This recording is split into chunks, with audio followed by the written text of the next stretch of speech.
Hey guys, LechK here. Quick video to show you how to replace a maintenance box in an Epson printer. We're doing this here with XP6000. You're gonna get this error basically, which means your box is full and it's time to replace it. It met its life. It tells you what you need. So we're gonna hit next. Yes, replace now. Now we're gonna show you the process and what I mean. And this is the part you need for this printer and lots of other Epson printers.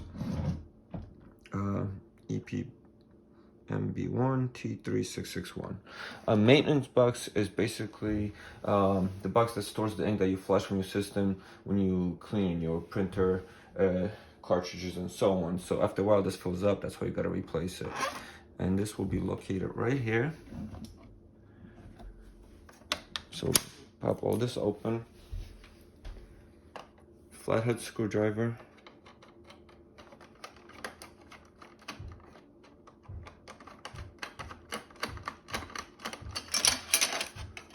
Take this cover off. Here's the box. We're gonna pull that out.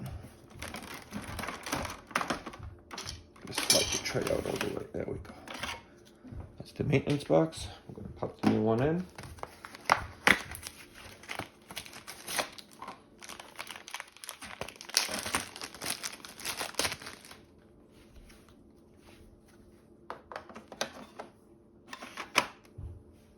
That's about it. Close it up.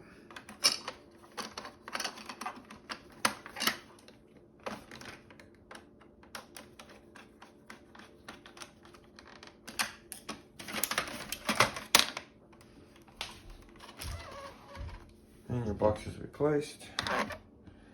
Now we can move on. Done.